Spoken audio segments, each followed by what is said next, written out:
That's wrong. Nice that you put your top on. You want to take it off and get the branding out? Happy birthday! Make a wish to win the league. I did. How much chance will Arsenal have of winning the Champions League? 0, mate. If we got through PSV, do you think there's any chance? No.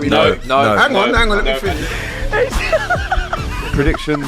2-1 Tottenham. 3-1 Liverpool. 2-0 Wolves. Chelsea to beat Man United at Old Trafford. Still there. You're in trouble if we win this game. You better not lose on Saturday. We beat the world champions this weekend. That makes you world champion. We're the world champions, but you're not in a title. This is why you'll never win the league. 6 million down the drain. Robbie celebrating a 1-0 win.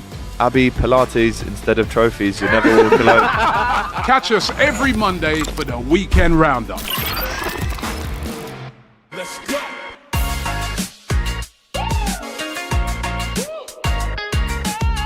What do you do with yours?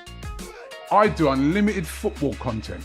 Well, I do unlimited bragging. Well, I do unlimited swiping right. Well, I do unlimited doom scrolling. Well, I do unlimited sliding into the DMs. Well, I do watching TikTok on the bus without headphones unlimited. Oh, God.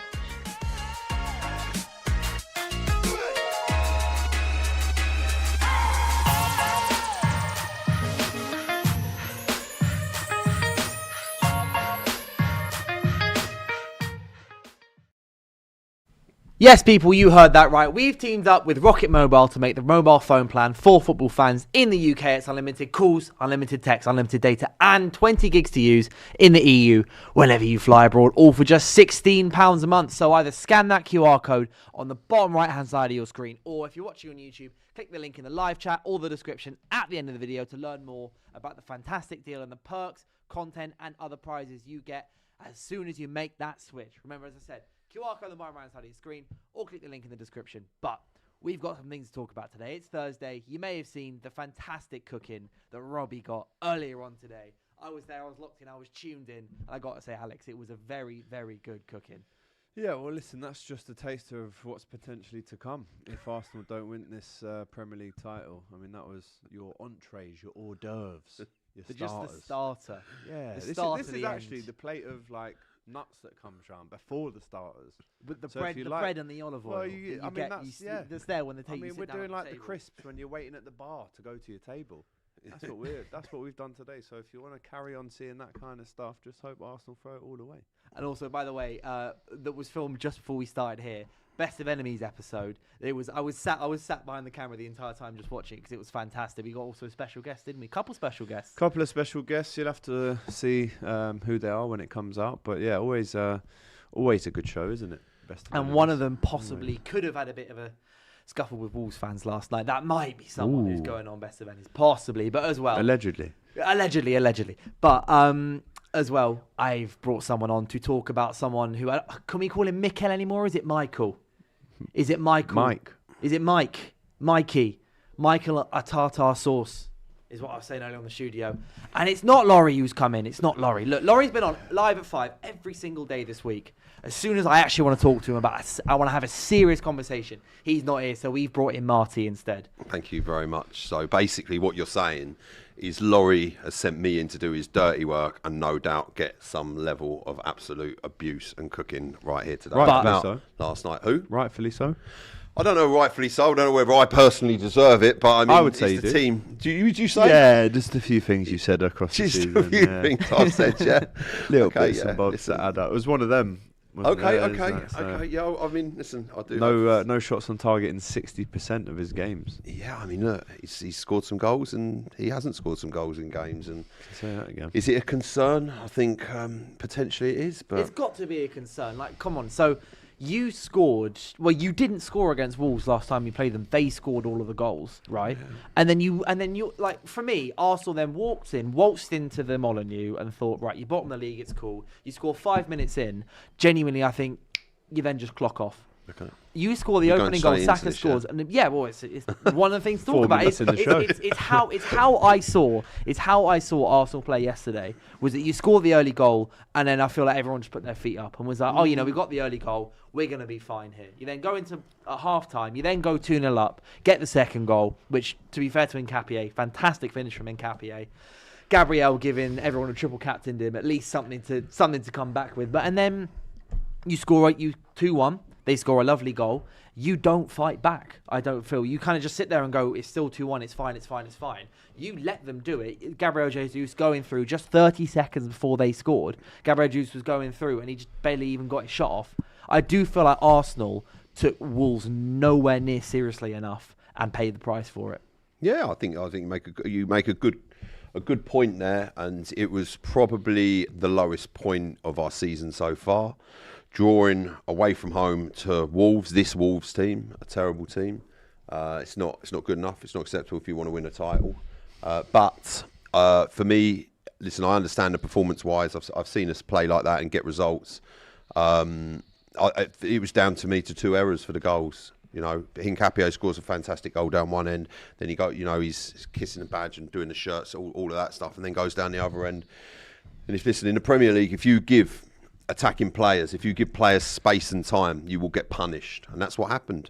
And he thought, I can stand off of him. I don't have to get close to him. I don't have to mark him. I don't have to challenge him for the ball. Edge of the area, and bang, he sticks it in the top bins. Job done. And then, obviously, at the end of the game, Raya, just stay on your line, mate. You're a good goalkeeper. No reason you don't need to come out and claim it. But if you are gonna and you want to make yourself part of the game, which I understand, you're quite bored probably at parts in the game, at least call for it. At least let Gabriel know. Was there a call? Was there a call? Or was there any communication from the defender or the keeper to say, this is my ball? There wasn't. There was no communication whatsoever. That was a complete... This stuff that we lost the game on is basics. We're not talking about... Wolves were fantastic. Fair play to them for getting the result, but it's just basic errors. Not closing your players down and communication. They teach kids communication is one of the first, obviously apart from ball skills, communicate. Goalkeeper coming out like that. And if you're coming out like that, you've got to come and get it. Huh? What are you looking for? Huh? Are you looking for trophies? Are you looking for trophies? You might even get that trophy that's behind you right there. Anyway, what trophy even is that? That's not the Prem trophy. What are you talking about? The one right behind Marty. It's the FA Cup, you said. That's the FA Cup trophy. Yeah. How do you not know what that mate, is? what is this? Start talking to me about FA Cups, mate. It had the Conference League medal on it. We've won 14 of them. Look, man, I'm tired. It's been a long day. One of the comments asking, are the bottles really needed? Yes, they are. These bottles are very, very much needed because we need to make a point. And you'll see why. I mean, if you watch Weekend Preview, you'll see why the bottles are there. Watch Best of Enemies, you'll see why the bottles are there. Because we've got to make a point because are Arsenal bottling it? Right, come on, mate. Let's just put things into perspective. We are. You do remember who is still top of the league by 5 points? Team from South London. Yeah, we're top of the league, 5 points. I mean, I know you haven't watched football in quite a while, so it's been long for me. Yeah, so I know you're going to be interested in that, but 5 point. Look, we're 5 points clear. City have got to play Newcastle on Saturday. We'll see how that goes. Even if they win that, it's 2 points. Listen, being from 9 points down to potentially 2 points. Listen, it's not ideal. And then we've got to go to Tottenham on Sunday, which realistically you've got to beat them, and It's not a great morale booster, that result yesterday, but they've got to find a way to pick themselves up and go and get the job done on Sunday. I do believe if we drop points against Tottenham and we drop points against Chelsea and maybe the game after that, then you definitely... Then that's the point when I would probably lose my mind and I would be like you've done it again sort of thing. Right here, right now, He's done it again. Yeah, that... Yeah, because the thing that's such the difference to me is in the last, 9 days or so, when you've drawn to Brentford, drawn to Wolves, two teams that you would have expected. I know the Brentford game is a hard one. And can kind of, I'm not saying you can be forgiven for drawing 1-1 away against Brentford when you are going for a league title, but it's understandable that you're not going to pick up every point. And Brentford is one of the games that Brentford away this season is one of the games you would highlight as that's the one where possibly you can drop poinds. But but it's now. It's still in your hands to win the league, as you say. 5 points clear. Obviously, you've had to play the game extra than City, but at the same time now you've given City the chance to decide their own fate. No, we haven't because if they win every game, they win the league. Yeah, but if we win every game, we win the league. Yeah, but what he's saying is you've gone from it's totally being in your control, 9 points clear, to now it's in two teams' hands. No, but if we win every game, we win the league. So, okay. But so do they. So And 2 weeks ago, I know, could but win every game and it's still now. not win This it. is what I understand. But when I say, well, if we win every game, they say no. But if they win every game, yeah. But if we win every game, Yeah, if but we, Marty, but 2 weeks it's ago, that not- wasn't even close to being a That possibility. wasn't. Now it is. Yeah, this is Now the it- first time. This is the first time this season Yeah. since the opening day of the season where Man City can go. We don't need to think about Arsenal anymore okay. until we play them. But then previously, it's always been. We need to hope Arsenal lose points. We need to. Now they've actually lost those points. I get it, but now they can just go right. Let's just do what we do best and win. If I can't see you winning at the Etihad. okay, either. so let's say Newcastle beat City, which they have this season. Okay, and then we beat Tottenham. We're back to 8 points. Football changes very quickly. You know, the league title being wrapped up. We all knew it wasn't going to be wrapped up in not February. according to Realistically, Yeah, I was about to say, And it- Laurie, what title race? Yeah, he said we is are his the favourite champions words. already. Laurie was saying. Yeah, look, we've. I think what makes the result last night bad is we had the bad result against Nottingham Forest where we dropped points and drew. We had the bad result against Liverpool, dropped points and drew. We lost to Manchester United, and then obviously the Brentford and last night they were two. There were a host of games where we've won 2 out of 7, and then you're like, is there a pattern emerging here? And it is at this time of the season. I do understand that, and I've seen this for previous seasons. But again, look, I think they'll find a way to get the job done. They don't make it easy on themselves, but it's a proper title race. And I'll just go on to this bit. So also when it's Arsenal, and I get it, Arsenal fans are loud on social media, and I get it. Listen, I've been guilty of saying a few things myself, so I get it. So when it goes wrong, you're going to get it back, and if you can give it, you've got to take it.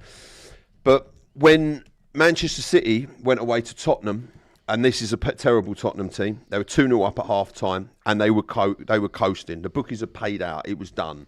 Okay, they were, and I actually turned it off because I thought, they're just going to go and 3-4 nil them. Then on my phone, pinged up Tottenham scored a goal, and they threw that game away, and they were terrible in the second half. But no one then and Rodri should have been sent off. Probably he could have got sent off twice. Yeah. Right, and all the excuses at the end. But when it's Man City, it's like everyone sort of favours them, and there's oh no, that's fine. They're not bottling anything. You know, this I look at that with that Man City team. No disrespect to them, and they're not the perfect City side. You know, and if there's anyone that you'd want to be up against, it's this version of Manchester City. So listen, it's going to be fun. I think the big difference in the title race this season versus what we've seen previously when like City and Liverpool have been going head to head, it's no longer who can win the most games, it's who can drop the fewest points, if that makes sense. Because like City, I can still see dropping another 6 to 8 points before the season ends. There you go. Arsenal, I maybe wouldn't have said the same thing 5-6 games ago, but seeing how it's gone for you of late and the pattern that you so clearly have of start the season well, dip in December, bit of a buzz in January, another dip in February, then you tend to go on a kind of a mixed run towards the end of the year. It's been happening, it's like 4 years in a row now this has happened. Yeah. So it's just a case of who drops the fewest points. Yeah. So let's say Man City do win their game in hand. I don't know who the game in hand is against. Is it Palace maybe? I think you might be right. It might be Crystal Palace. But let's say that they do win that. Let's say the point is then 2. It becomes a case of who can drop the fewest points between now and the end of the season, rather than who can go on the longest winning streak. Like the 97-98 point season where was it you got 97, they got 98, right? That was both teams ended up winning their last 13 games, something crazy like that. That I cannot see anything like that happening now. So it's the difference of. I don't think 90 points is available to any team now. No. Nowhere near. This league's it going to be won by 82, 83 points. If that.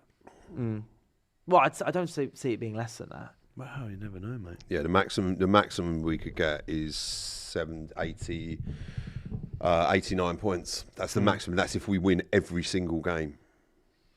Clara Bitsy sends in a super chat asking, genuine question for Marty. Oh, go on. 22 years without winning the league and last 3 years of coming close and then folding. Yep. Where does all this positivity stem from? What with me? Look, I guess. Yeah. Look, the positivity stems from is and when I say these things, I know people think they're like cliche and they sound, but the process. I remember watching Arsenal, like you say, for 20 years. I've watched Arsenal for 40 years, right? So I've seen title races. I've seen us be in title races over a period of time. So I've watched Arsenal. I remember watching Arsenal from like 2010, 2008, and we've had some really bad years. We've had some really toxic years. We've had some really poor performances. And what I personally, my honest opinion, is I've seen this team. I've seen it progress every year. I've seen it get better. I've seen it get stronger, and I've seen it grow.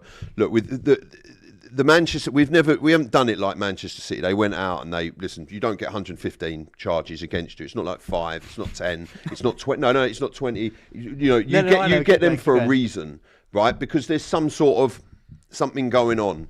Okay, we haven't done it like that. I've seen this process, and I do believe it's coming to fruition. We're in a fantastic place. Like I say, 5 points clear. The Champions League.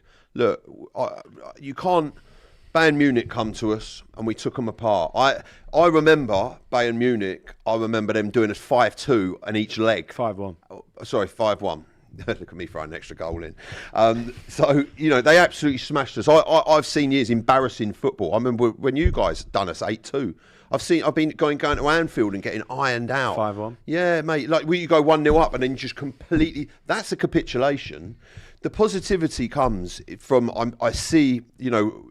Before the Manchester United game, we hadn't conceded 3 goals in a game for 130 games. All of these things, I've seen our team getting embarrassed over years. And I'm seeing consistently us being tighter, more professional, more regimented performances. And, I'm just seeing progression and growth with this Arsenal side. And that's just my honest opinion. Other people go, oh yeah, 6 years and nothing. But also, listen, I've watched football long enough. I remember Alex Ferguson. You think it's toxic now with Arteta. I remember in the late 80s and early 90s when Alex Ferguson was getting some mad stuff was happening to him. No, but you're saying you think it's toxic now. You're 5 points clear. The thing This with is what I Arsenal mean. is like, It's you're insane. so, as a fan base and the players on the pitch, the sidelines, everyone, throwing people around after the game, the assistant manager or the set piece manager pointing fingers.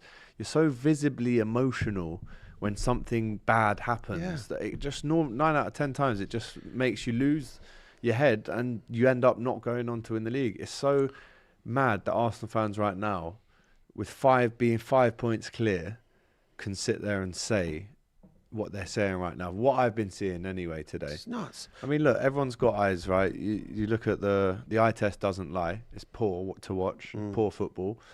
But it's just crazy, isn't it? 5 points clear, and this is how. This is what I mean, right? I've But seen you can people see it calling happening, for Arteta's head, saying this manager needs to go tomorrow morning, and I'm like, are you? They think that I'm not right, and I'm like, are you serious? Like, we're top of the league by 5 points, right? We've just absolutely smoked that Champions League. We're in a Carabao Cup final, and we're through to the next round of the FA Cup. And you want the manager to be sacked?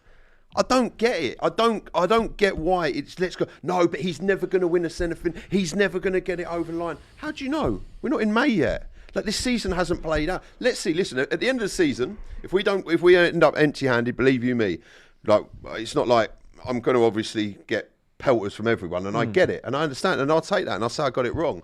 Also, the positivity comes from, I don't wake up in the morning and think, oh, today's going to be a bad day. I'm just not that kind of guy. I look at the glass as being full. I look at life as, I'm grateful to be alive. I'm grateful to, a lot of things in life, and I try and always look on the bright side and see what I have, not what I don't have. And that's, so that ultimately was probably where the positivity comes from. Like today, do you know what? Being around a lot of sort of other fans and stuff like this and all this stuff on social media, it's really like, it's negative energy and it kind of weighs you down. And I felt, listen, it was a very disappointing result, which I feel, but I'll just deal with it in a different way, if that makes sense, by positivity. Yeah, Clara's also coming back with more. She says, how do you explain progression from 2023-24 season where you played fantastic football, finished with 89 points, finished second? Explain progression. Okay, so progression with that situation, right? We, like you said, 89 points. This season, okay, getting 89 points is the maximum we get. If we get 89 points this season, factually, we win the league, okay? But this league is actually a lot tighter. Progression, I've never seen us go and buy 8 players in a transfer window and 8 quality players. We're competing, the Champions League. We've never done that well. We set a record with the new Champions League format. We won every single game. That is progression. Progression's not always done in one big lump of, right, that's it, you go. And sometimes it is, Sometimes quickly, sometimes slowly. Sometimes you go out and, you know, there are managers that have come into teams and then gone and won things straight away. Arne Slot did it at Liverpool, okay? But it doesn't always work like that. And I see us progressing. I just see us, and also the football. Sometimes, I'll be honest with you, I don't really care about how pretty the football is. I don't care about winning a game 5-6-0. It'd be lovely, it'd be fantastic, and it's brilliant. And some of the football we watched under Wenger was absolutely magical to watch. And you sit there and it's champagne football at its finest, right? But it's just about getting the job done, getting the points on the board, and getting a win. And it's as simple as that. So that's what I've seen us do a lot of the time. But unfortunately, last night, obviously, these people will then use that as a stick to beat you with of last night, which I get it. I mean, for me, the actual, as much as I can laugh about last night and Arsenal, blah, blah, blah, for me, the way I actually see last night is, yes, it was a bad performance. Like, I find it a bit of a disgrace the way that I think Arsenal players clicked off way too early. You're in a title race. The whole point of being in a title race is you stay attentive from minute 1 to minute 90, from game 1 to game 38, and you failed to do so last night. But it's not like it's not as big as an issue that we can laugh and joke about it and do the cookings, etc. But for the most part, I still think Arsenal still favourites for the title. I was saying, so I was speaking to Lee earlier, and I basically said to Lee that before I had it at like 85 to 15, like 85% for Arsenal to win the league. Now I'm heading towards 70-ish because I can. It's a storyline I've seen before, but it's still. I think City can win it now. They definitely can. I say that because. But this is they have one hand on the outcome now, right? They were so far off, 9 points. I mean, in October, November, no one had them down to kind of come back in this way. And which team out of the two has been here before and done it countless times? It's Man City. So this is, as we know, as you approach March into April, into May, this comes in, right? We can all play with heart through August to January and score 20 goals and. Not that only Arsenal players have, but you know what I mean. These are the moments where it matters. This kind of time, every single year, is when what happened last night can happen to a team. I've just seen this stat here as well, Marty. I wanted to throw it your way. Arsenal have taken a league high total of 117 minutes to restart games from corners in the Premier League this season. Indeed, they also have the longest average delay of restart from corners, 44 seconds. Okay. So 117 minutes, that's well over a game that you've taken to take corners. Yeah. What do you make of that? Do you know what? I'm going to be honest with you. Again, this is thing as an Arsenal fan, I've watched Arsenal sides with weak underbellies, weak teams, right, that wouldn't do that stuff, that wouldn't use the dark arts of football. Okay, and we lost. And listen, it's a game. And we play it well. Sometimes you've got to slow the game down. What are you going to do if sometimes you're 2-0 up and you're trying to keep the lead to see the game out? What are you going to do? Throw the ball back into play as quick as you can and play unnecessarily? No. Listen, every single team does it. If you sit at the Emirates week in, week out, which I do, 95% of teams waste time there. They are, well, you're the best at it. Yeah, listen. Well, have you seen? Why did you do that? TikTok. Yeah, they've put out today. You do like a little wasted time, though, Arsenal. Come on. Yeah, listen, it's part of the game. It is how the game's played. Yeah, but the Arsenal say, we do all these dark arts. You're not supposed to know that you're doing dark arts or tell anyone that you're doing dark arts, because then that means they're not dark arts because they're in the light. Arts. And we're admitting to it all. They're just it's just really bad art. Farts, mate. Farts. Yeah. Listen, teams do it. It is what it is. Okay, right. See, last night, head injuries. Players go down. No, that was he got clattered, man. But players go down. Really? No, he got clattered, mate. He Not did. Really. He went down, gets up, goes down again. The Trossard one, was it Trossard the second yet? I think a Wolves player should have had a second yellow, right before the goal was scored, no? Or I think it was Wolves player, I can't remember if it was Trossard or not. There's one point where a Wolves player who's on a yellow looks at Trossard and just goes, and then sees the ball coming in and just dolphin dives straight into him. But at the same time, this is the referee, and we can talk about, obviously we talked about refereeing when he came on last week. But it's every team has bad decisions all the time going against them. So it's not something you can complain about. You shouldn't be having to complain about a bad refereeing decision against Wolves who have 9 points. Yeah, look, I think all these things that teams do, you're trying to win the game, and that's it. And again, I don't really, as long as it's within the moral, a good moral code of what you're doing, then Yeah. do what you've got to do to win the game. It's as simple as that. Get the job done, because all of those things really, at the end of the season, like you say, we're the best at time wasting. Listen, we go and win the league, great, fantastic. If it works, it works. The way you win hear it. it. though. No. This is the other thing as well, right? So we get a draw last night, but then when the Invincible season, people say, "Oh, well, you had too many draws in that season. Too many draws."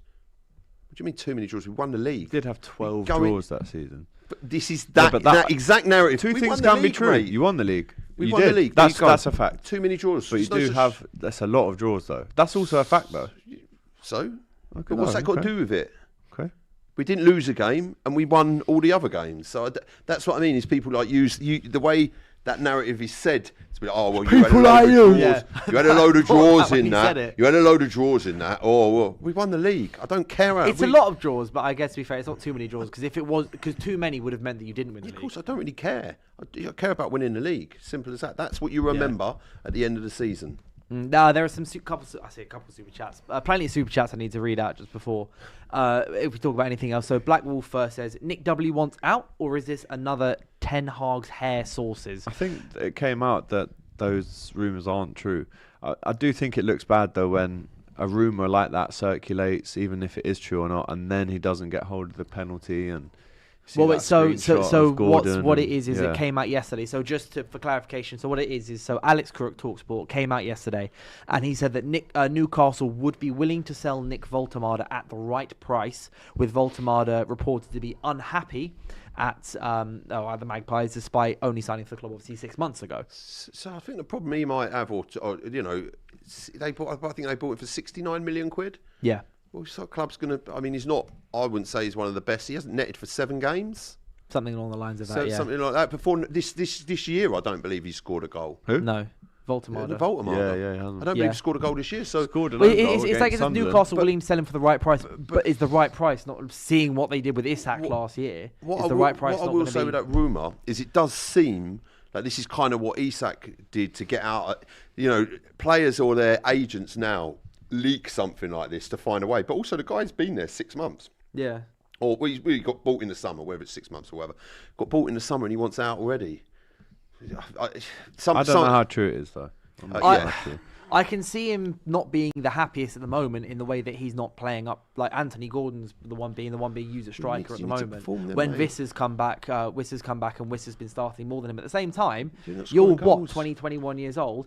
Get back in the team then. Yeah, you're not scoring goals, mate. Just because you scored a few goals last year, don't mean you're guaranteed a spot. This is like what people say to me about Eze. They're like, oh, I feel really bad for Eze. Listen, I rate Eze and I really like him. They're like, I feel really bad. Oh, he's not getting picked. Oh, what sort of... I'm like, mate, I don't feel bad for him. The guy's on like 250 grand a week, or playing football at one of the best clubs in the world. Like, you feel bad for him. I'd be like, mate, he needs to perform. He needs to pull his socks up, mate, and go and deliver on the pitch. Because the last time he done that properly was against Tottenham, and that was a fantastic performance. September? Yeah, exactly. Yeah. But it's not good enough. When you're a big, it's not good enough. And listen, you got to go and win games. Well, it's not that he's not good enough; it's what he's producing at the There you moment. go. He's plenty. This is the thing. If you looked at him and you thought, he ain't got the ability, he has. He's got the ability. You need to put more effort in. You need to work harder. Yeah. No, fair enough. We got Seamus Patel. Seamus Patel says, Smarty, how... I've recognised the name. Yeah. How is best in the world going for Arsenal at the moment? Will you get to the round of the 16 in the Champions League at this stage? Yeah, so I believe we are in round of 16, right? Already? Yeah, so we've gone straight into round of 16. And best in the world, that wasn't actually a statement that I made. He's got me confused with my friend Mr. Christian Tai, who made that statement. Best in the world, which also at the time I think it was valid. Widely Christian's coveted. So I didn't actually make that statement, but how's the best in the world? I mean, listen, we're not too...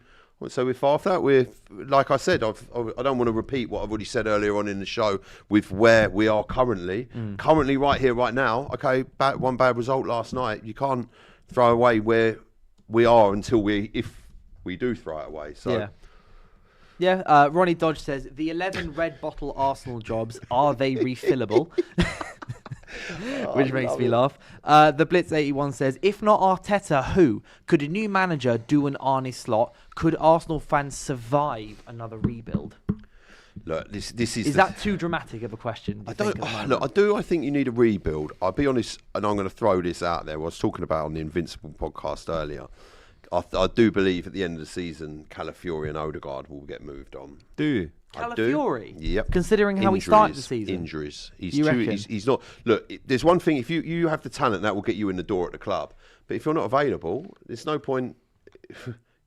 Listen, I rate Calafiori highly, but he's never available. He can only... Gone. What's that? Not that much if you want him gone. I don't want him gone. I'm saying I could see them moving him on because he's always injured. And he only plays one game a week. And if you play him 2 games, he gets injured and he's out for consistently. And Odegaard, consistent injuries, and Odegaard hasn't performed. I'm not saying I want them gone. I'm just saying I can see the club moving on. Odegaard definitely I can see being moved and I think on. we'll get good money from him. Why as well. can you definitely see him moving on? Because this is a conversation that I had with Laurie yesterday when we came on. So with the Rocket Ranks we did yesterday, we were talking about, so it was Kim and Laurie, and we were talking about who are the 3 most likely players to play the biggest role in Man City winning the league if they do, and same with Arsenal. And Laurie made his list, and I basically made the point that you didn't even mention Odegaard as a possibility in his list. And I said, as a captain, someone who's meant to be like... So I see my club captain, Bruno Fernandes, is also our creative midfielder, our number 10. And I see how he influences games and how he leads games and stuff, and his availability. He had a hamstring injury and he came back after 2 games, and 3 how often games. does he get substituted? And never. Exactly. And Bruno Fernandes barely... And if he does come off, it's because we're already 2-1 up at Anfield and we need an extra centre-back on kind of thing.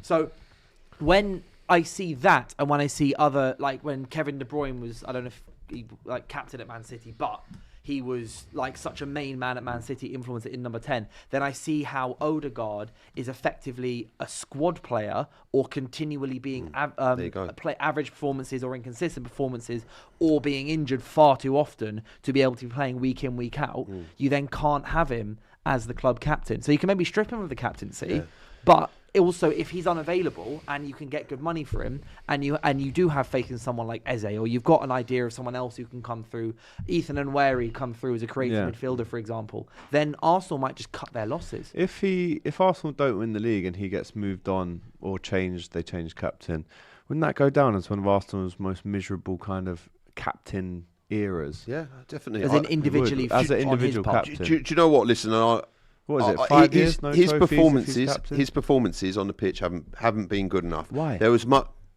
again another player that I've seen this guy do some amazing stuff on the football pitch. I've watched him and been like, whoa! Like some of the stuff he's done with the ball, it's been absolutely fantastic. Right? This is his 4th year for the captain. For the last few years, he just hasn't been doing it, and it's not good enough. And that's it. Club captain, and all this talk of.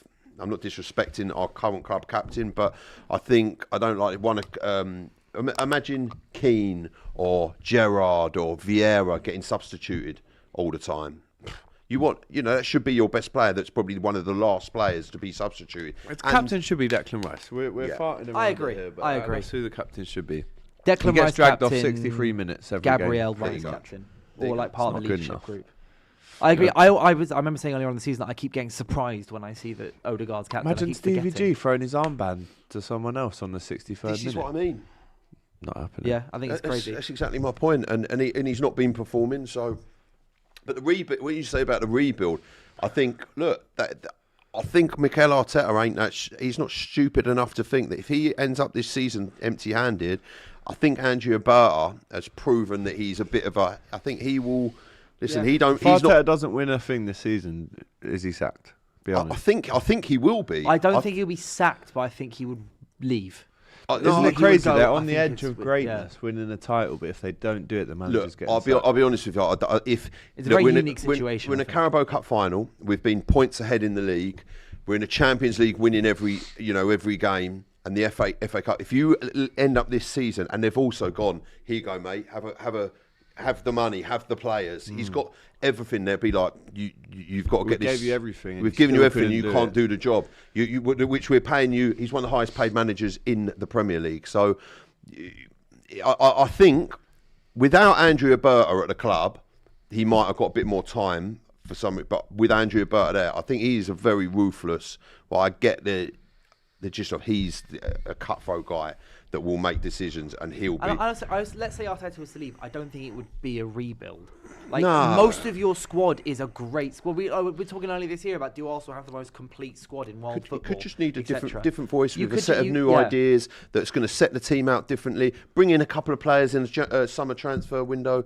That could be a thing, but also at the same time, right here, right now, talk of that is insane because of the position we're in. If we were fourth in the league or fifth in the league and we're only playing football, how often do you guys play? Every 12 days. Every 12 Yeah. days. Right. 3 If we times playing a month. football every 12 days or Yeah. whatever, we only had 11 games of our season left and it was done.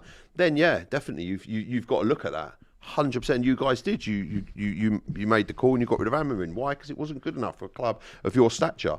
Just simply not good enough. But then realistically, the only better position that we could be in right here and right now is just have more points. Which, listen, we all like more, but it's not that. You can't. I don't think right here, right now, you can get rid of. But if he ends up season empty-handed, then yeah. Yeah, I think like, if Arteta goes or stays, like I said, by the way, yeah, Instagram comments were coming for me for saying that Arsenal need 3 new attackers in the summer. And I feel so vindicated after that Wolves performance, by the way, because I really do think because what's going to happen, you don't need a new starting striker, but I think you need another striker, right, to have another option that's not Mikel Merino or someone else playing up front or playing Havertz as a false 9, or because Gabby Jesus most likely will go. Yeah. You need another new starting left winger as well. I really do think so. If you want to be challenging on all fronts consistently, you do definitely need a better left winger. Yeah. Then if anyone goes, be that Odegaard, be that Martinelli, be that Trossard, be that, I don't know, Madueke, well, obviously he won't go. You then need a third attacker. I think you need to sign, and attackers should be your focus. Odegaard, let's say Odegaard goes, like AGT says, I believe that Nwaneri, as long as he proves that he can do the business, I think he slots in, he fulfills that place. But as the starting number 10 for a team challenging for the title, or is that a bit much to put on him? That's why we put him out on loan. Listen, we did it with Saliba. William Saliba, we put him out on loan to actually the same club. And he came back a different player. What Ethan Nwaneri needs is minutes. Ethan Nwaneri is a very, very skillful football player. He is a top. Like he has the potential to be an absolutely phenomenal talent. He really does. I've watched him. But he lacked game time. He needed to play week in, week out to develop himself as a football player. And you're not going to get that sat on the bench. You need to go out and get minutes in the legs, and that's what he's done. So we'll see. He might not be, but then obviously if he's not, then they'll have to look into the market. Ultimately, only Arsenal will know that the answer to that question. I just feel like it would be the sensible. You have such a good and solid defensive line for a number of years. Most of your midfield, like Declan Rice is only 27. Zubimendi's been fantastic. Norgard's a good backup option. You've got great midfielders, and like I feel like you need other people. Like, I know you obviously got Max Down in the wings, who I think is he back from injury now? Yeah, he is. Yeah, but obviously he's 15. He's got 5 years before he's 4 years before he's 20 years old. Which at that point is basically where is Ethan? I think he'll be a bit more accelerated. I still think you need some about 3 new attackers. Yeah. And I don't. And by the way, it wasn't even a criticism. It's not a criticism. It's just how I see your squad. Yeah. You haven't got enough goals in your front line. But then you say that now. There isn't enough goals in the front line. You're fortunate that you've got such amazing goal scorers elsewhere on the pitch, such as Gabriel, Declan Rice, and Zubimendi's got 5 this season. But that is the style of football that we play. I completely get what you're saying, and there's that ideal where you just have this sort of like front line and they score all the goals, but it doesn't work. It's like we score a lot of own goals. Why? Because we put a lot of pressure on teams, and it makes them make mistakes. We get ourselves corners, set pieces. It works well for us. Why? Because we know what we're doing. And listen, corners are valid. All those goals do count, and it is a way of finding, to get goals in any way, shape or form. Let's say, hypothetically, this Woltemade news was true. Would that be something you'd be interested in? I don't generally.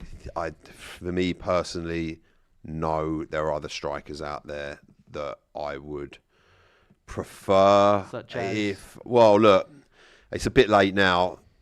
Osherman, I do like Osherman. I think he would fit our team and style play. And listen, I know his form. I do like Vlahovic from Juventus. I personally like him. That's just you've mentioned this to me before. I like watching him. Do you know what I mean? And that's just and I get people say, "Oh, he's useless, our stats or whatever." That's just a personal, personal opinion. But obviously, who wouldn't want a Haaland in their side? But he was supposed to be the guy. Who? It gets you 20, 25 goals a season. Do you know who I actually also like as well? I do like Sesko. I'm not going to lie. You might as well get Nunes if you like Sesko. No. Sheshko's Premier League better. winner, actually, so have some respect. Do you know what? What's it? Sheshko's better still. Ekitike's... It's too late for him, isn't it? Ekitike, I had this conversation with Kenya earlier on today in the office. I asked her, like, who else would you think out there, like, or in the summer, who else do you think would have? Because I just don't think that the way Arsenal have played the last 3 years with the false nines, the tricky strikers, etc., you haven't adapted. Gyökeres is not a bad striker, but you haven't adapted to play. His play, the style of striker he is, it's been obvious since he was at Swansea and at Coventry, right? He's a player that feeds on final balls, either over the top, through early crosses to him, low crosses, ball to feet, and he just bangs it in like Haaland is. Haaland is so coded to that. And City then play that way. If it was Kevin De Bruyne, basically being like, the whole point was Kevin De Bruyne get it on a plate for him. That's how they won a treble. And I feel like Arsenal haven't adapted to the way Victor Gyökeres plays because Arteta changed his style. Maybe if you'd signed him 2 years before, when you were obviously when your attacking line was getting more goals, when you had Havertz getting like 8 or 9, that might have been a better time for a striker like him. But we spoke about it, and she did say Ekitike. Yeah. And part of me feels like Ekitike is so good. Like you spent, I think because you spent like 52 million on. Was it 52 million on Madueke? Like what? Like. Basically 110-ish million on Gyökeres and Madueke. Yeah. I'm thinking, I know hindsight's 2020 and everything, but let's say how much you done Ekitike for? 70 something. Let's say you'd got Ekitike and then got on a winger like Here's a question. Jacob Murphy or something. That would have been a better way to go for Arsenal, I think. Would you swap Madueke and Eze now for Ekitike? Oh, it's a good shout, that. Good question. That's Ekitike plus 40 mil. Basically. Oh, sorry, Ekitike plus So I'm 40 giving mil. you Well, I think it was Ekitike. 68 plus 52. So you're going to give 40 mil as well, Well, and Ekitike. It was more because if you add those, it's basically the price of Isak, isn't it? If you add those two up. But let me say, would you swap right now, straight deal? Okay. You give us Madueke and Eze, we'll give you Ekitike. That basically wins you the league. Do you think it does? Yeah. I think he could still score 7 or 8 goals in the last. Probably, yeah. Do you know what? I do really like Eze. I do. That's the deal. Maybe I'm talking, emotionally in that, but yeah. Listen, I potentially. Yes or no? Gun to your head. 5, 4, 3, 2. This is dead. This is Ralph Rangnick. I don't know, man. This is first season of Jurgen Klopp type press. Yeah, but you just said that's who you wanted, didn't it? So I'll give you him. But I don't want But to you give got to give Eze. us 2. I'll give you Martinelli. You can just. I'll trade Martinelli you. and Madueke. Yeah, So- and for Ekitike. who else? I'll give you someone. I'll give you a goalkeeper out of reserves. No, I'm all right. You can keep him. Actually, speaking of goalkeepers, there is a super chat here as well. So actually, first, Dr. Seymour Butts _AFC protagonist says, "Here's £2 to never have Marty speak again." Thank you for the £2. So Marty, I'm going to come with you for the next one. He said, "Here's £2 to have Marty to never speak again." So therefore, Marty, mate, I'll come to you next. It's wasted money, It's going to unfortunately, cost a mate. few more quid than Yeah, that. Oh yeah, I'm sure there's a number I'll chip somewhere. in. There I'm will sure be- there's a there number will be a somewhere. number. There will be a also, number. Hard Times 11685 says, "Is Raya overrated? I feel he is Sanchez level." Is that a bit harsh? That is a bit harsh, I think. Listen, he's clean sheets. He's equalled the record 13 clean sheets, which he did last season. Listen, what we got to understand about goalkeepers is they all do make mistakes. When you look at your Oliver Kahns, your Buffons, your Siemens, your Leymans, your Czechs, your Allisons, your De Gea's, your Schmeichels, they all make mistakes. Your Kariuses. Yeah, they all make mistakes. It's as simple as that. Some more And than what others. happened last night is David Raya made a mistake. Usually he keeps clean sheets, and he's better at doing it than a lot of other goalkeepers. And he does it every season. But unfortunately, from time to time, he makes mistakes. In the big games, when was the last time you won like a massive, let's say, away game in March, going for a title, like against a City or a Liverpool? Oh, it's a good question. When it comes to the big games, It's you more. do so well to get to the big games, but in the big games, and it's Real not Madrid. necessarily just to get. No, I'm talking Prem. Okay. In a title race. But that is a good answer. It's like you just don't want to go for it. Yeah, we did. Don't wanna Real go for it. Madrid. Then we got obviously the PSG. You know, well, we all know what happened there. I'm not going back into that. But look, I get it. You know, this season we need to get it over the line. It's as simple as that, isn't it? Really? We'll see if you do. It is simple, but Nico Solskani762 says Mikel is a 15 million a year con man. If you disagree, go and argue with Win the Dog. Bring me Fabregas. shouldn't even be called Win, that dog. Oh no! Draw no, the dog. Let's not start calling for the dog. They was doing that on Talksport earlier. Not the dog. They thought, we should call him loser and all that. And it's like, man, Not leave the the dog dog. alone, man. What's the dog done? What's he done, mate? He's just sitting there panting away, wagging his tail. Thing is, ever since you brought him in, you've come second every year. I know. What are you Poor saying? dog. What are you saying we need to do to win the dog to dunno. win something? Take him to the vet, maybe. Hey, see look, if that's he's all right. Edu's style of recruitment. It's not worked. If Andrea Berta had got a dog in, it would have been a winning dog. No, but yeah, I for overall, I think, like, I know we spent a lot of time, 45 minutes on Arsenal pretty much, and 2 minutes on. Yeah, I was just thinking. the I thumbnail. was actually literally thinking that about 5 minutes ago. Is this an Arsenal-based show today? The number of times they give me Arsenal fans on here, this panel, Pretty by the way, much. yeah, If you look around. all the time. But no, I do think overall, I think it is a little overblown. The reaction both inside and outside the Arsenal fan base to the Wolves draw, but at the same time, like, you do raise a really good point about away. Who are your big away games left? Let me get it up. That's Is it it, just really. Man Man City? City. Pretty Basically. And then the rest of any other big games, are they? Was he played United twice, played Liverpool twice? Yeah. Spurs. I would say so. I mean, look, it's But it is a big North game. London No, it's a derby. massive In derby, context, mate. this is a huge Look, game. I'll be honest with you. Every single game we are now playing is a big game. There's not one 12 game. finals, 11 finals. yeah, whatever it is. and that's the reality of it. You can't walk into any of these games in the Premier League, as we saw last night, as you correctly said. You know, we were off the pace and we weren't at it, and we walked in there thinking we were going to get the job done. You play any Premier League team, and you know you can get put away. It's as simple as that. Yeah, it's that City game is just. I really, really, really hope, from a neutral perspective, that you are like a point, like it's like 1 or 2 points for that City game. Yeah, Yeah, mate, it's going to be. It's going to be It's some gonna be finish so to this good. title race, I'll tell you. How much has your opinion on who's winning the league changed in the last 2 See, I was weeks? never one of those people that thought it was a foregone conclusion, ever. Because I know, not only I know what Arsenal are like, but I also know that, you know, in our own shoes, that we've been confident of winning the league. I mean, we've been top at Christmas 7 times and won the league twice. Wow.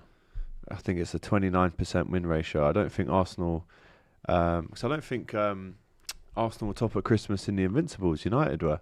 Yeah. So Arsenal, I think, have got a 0% rate, a 0% success rate at winning the title once in January. You heard what Soboslai said when we played you. Pat Davison said, you know, you playing the champions on Thursday night? And he went, sorry, it's in January. I didn't know there were champions in January. I didn't know you could win it in January. I think they're playing the champions.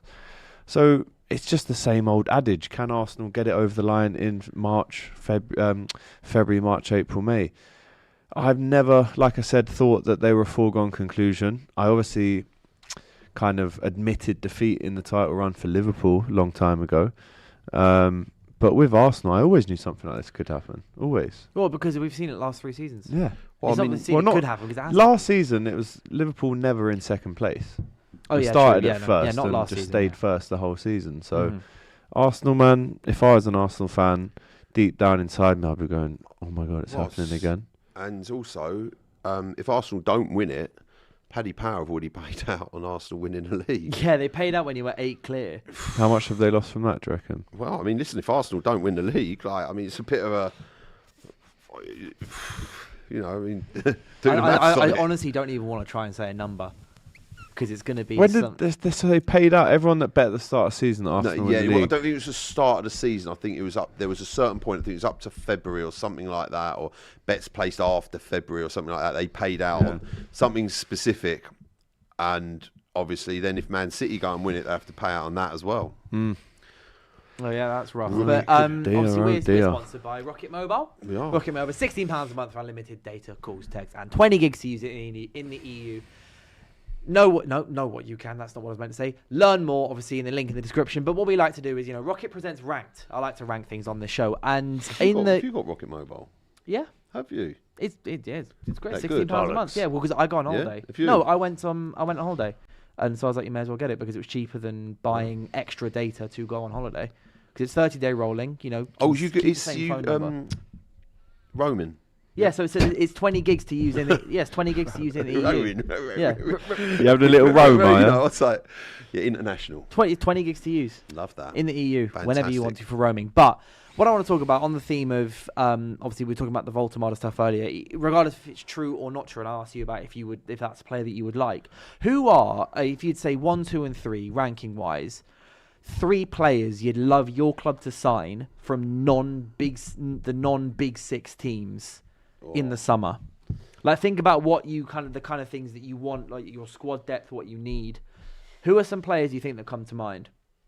Because, like, for me, obviously, Manchester United, it's midfielders for us, right? We are in dire, desperate, utter need of midfielders in the summer. Casemiro's going, Manu Ugarte might be going, Kobe's basically the only one that's guaranteed to stay, because even Bruno might leave. And for me, it's Elliot Anderson. Like, I'm so set. I'm so for this guy at United. If it'll happen, different story, because he's being closely linked to Man City as well. And given the choice, I can understand why he would pick Man City, obviously, because us being able to sign Mbeumo and Cunha was down to them being childhood United fans. But for me, I'd have like Elliot Anderson would be my utter number 1, and then probably like Tonali would be second for me.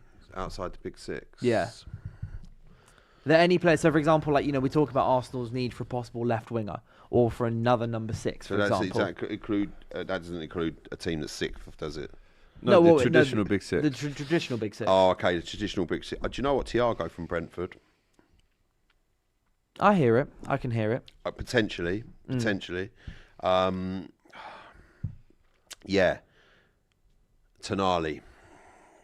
But I don't. Do you know what? When that came out, I thought, but I don't know whether they're talking about him as a Rice replacement. If I'm honest with you, I prefer.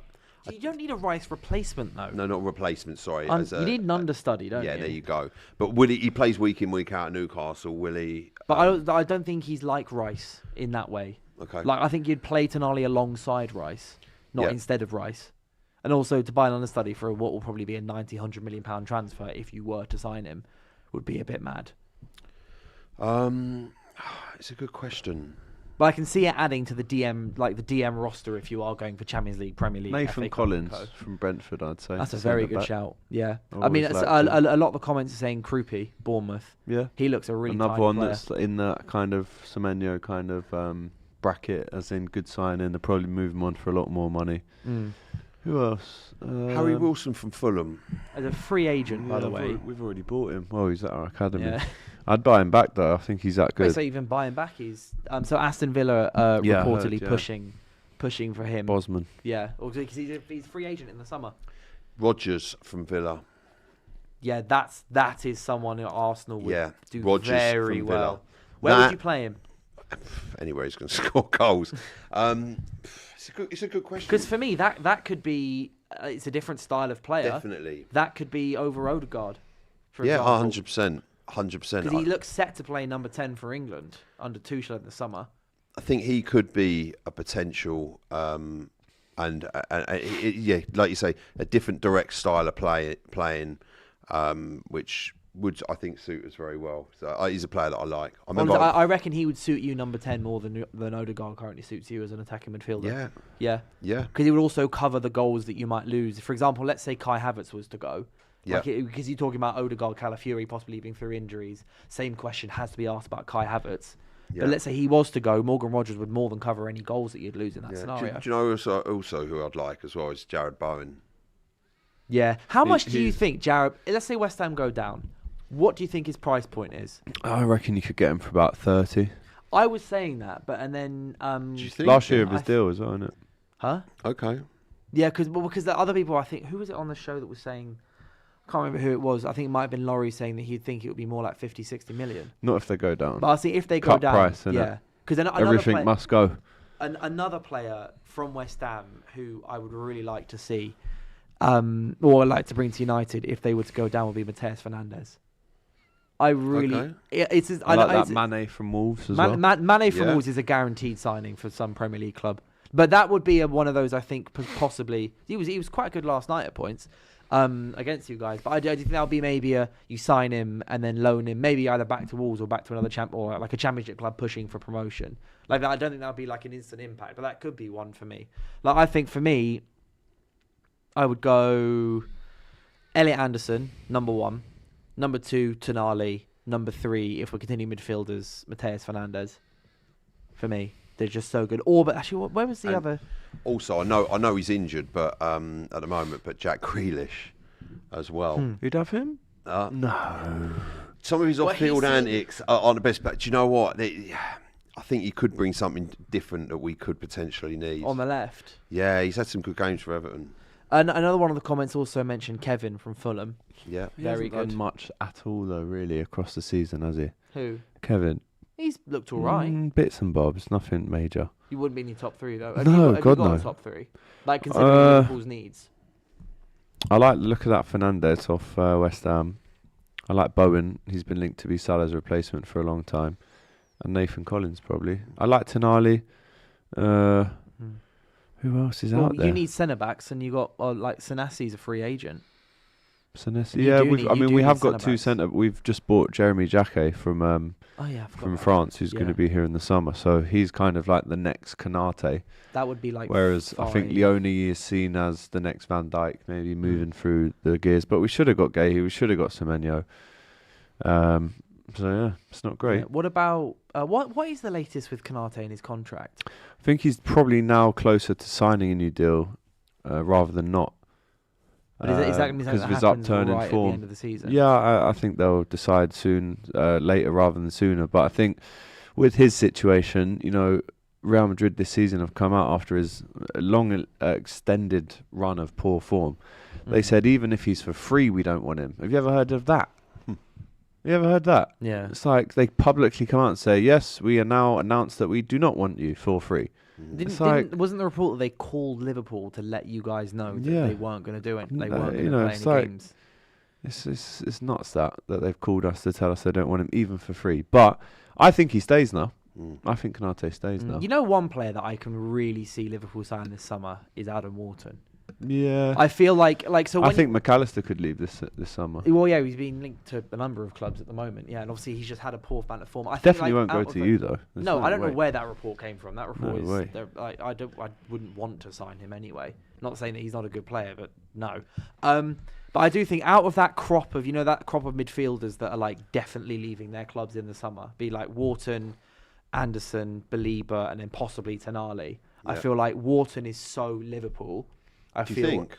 I really do. I don't I'd know what love it him. is about I him. think he's really good. I've seen him up close a few times. Oh, he's a a quality big player. talent. But I kind of Gives the ball away a few times, but it's high risk, high reward. His passes. Yeah. Yeah, very progressive player, yeah. which I think is something you're missing at some points as well. Left foot as well, kind of balanced there with Gravenberch. I was like, yeah, I could see it. Yeah. I could see it. Oh, Sangare from Forest, another good shout in the comments. Okay. Bro, huh? Okay. Yeah, it's a decent shout. Like, because I do think as well is obviously I think Prem Proven is now so valuable. It's so much because the Premier League I think is now becoming so clear quality wise of other teams in Europe. I've been very consistent when I've been saying this. In that I think the Premier League is becoming so clear of other or like the what you expect like kind of the average team in Europe versus the average team in the Premier League. There's such a discrepancy that like players who are some of the best players in the non-Big Six, mid-table, even relegation level Premier League teams can probably still do a good job in the top 6 teams, especially teams going for Europe. I get that. I do hear that, but then sometimes it doesn't work out.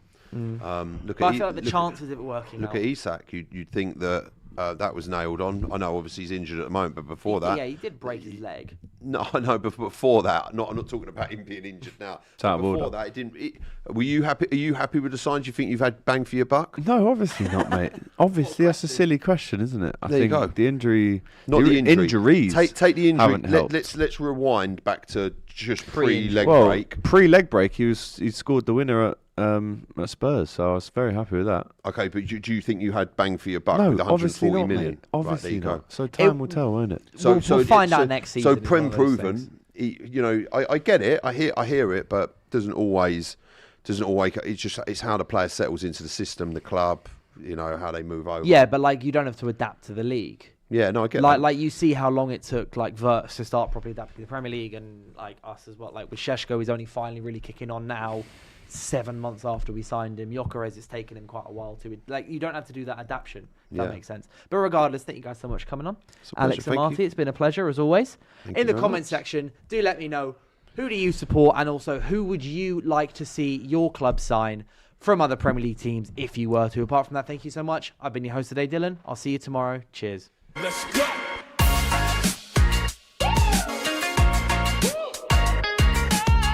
What do you do with yours?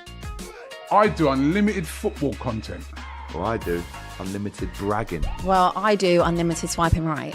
Well, I do unlimited doom scrolling. Well, I do unlimited sliding into the DMs. Well, I do watching TikTok on the bus without headphones unlimited. Oh, God.